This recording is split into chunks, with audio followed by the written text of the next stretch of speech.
The heinously bad recent Glasgow event, Willy's Chocolate Experience, a name that should probably put off most, has gained infamy for its sparse warehouse setting, dreadful props, and the invented character, the Unknown. But this Willy Wonka knockoff is just following in the footsteps of other showmen who lured unsuspecting visitors with promises of amazing sights.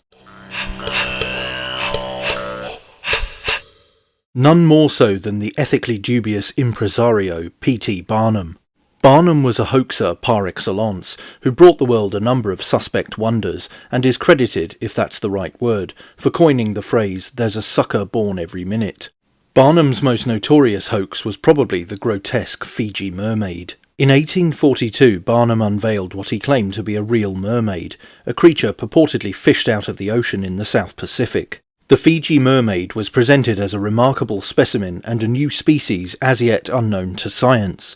Barnum's promotional materials described it as a mysterious and exotic creature, sparking curiosity and drawing crowds eager to catch a glimpse of the mythical mermaid. The Fiji Mermaid was, in reality, a complete fabrication. The creature was assembled using the upper body parts of a monkey sewn onto the hind parts of a fish. It was an obvious fake, but the macabre sight still drew substantial crowds thanks to Barnum's ability to whip up hype.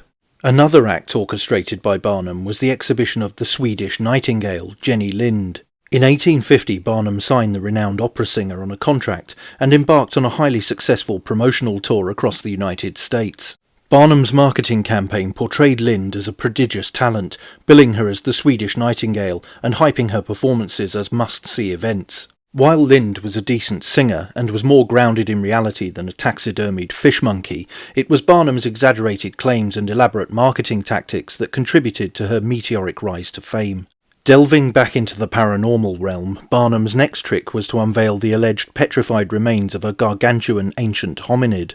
He unveiled the Cardiff Giant in 1869, claiming the humanoid megalith was unearthed on a farm in New York. The alleged discovery captured the public's imagination, with many believing it to be an ancient artifact of immense historical significance. Barnum quickly recognised the potential for profit and promptly set out to acquire the rights to exhibit the giant. However, upon closer inspection it was revealed that the Cardiff Giant was another hoax, carved from a block of gypsum by a sculptor. Despite the revelation of its fraudulent nature, the Cardiff Giant continued to draw crowds, perhaps lending credence to Barnum's "sucker born every minute" claim. Another of Barnum's creations was Tom Thumb, a dwarf whose remarkable talent and charismatic stage presence made him a beloved figure in American entertainment history. Born Charles Sherwood Stratton in 1838, Tom Thumb was discovered by Barnum at the age of just 4 and quickly became one of the most famous personalities of his time. Barnum first encountered Tom Thumb in 1842 when the young boy's family brought him to Barnum's museum in New York City.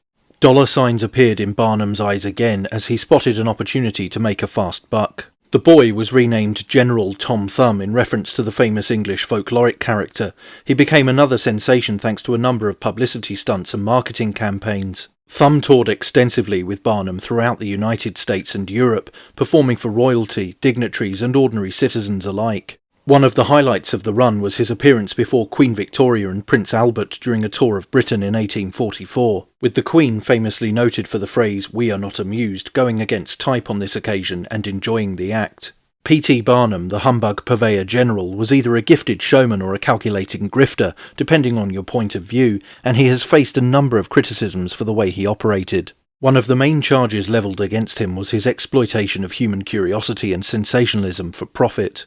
Critics argue that Barnum's shows often capitalised on human misery and stereotypes and perpetuated harmful myths and prejudices. Added to this, Barnum's promotion of hoaxes and fraudulent exhibits has also seen him vilified. While these spectacles may have entertained audiences, they were often based on deception and exploitation.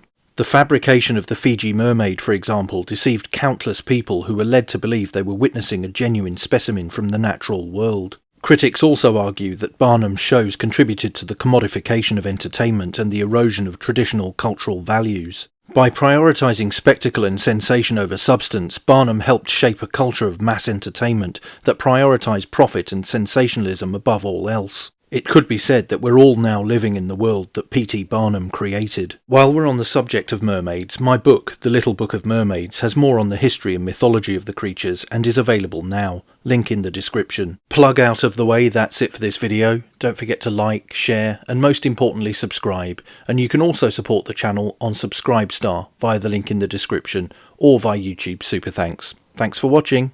Bye for now.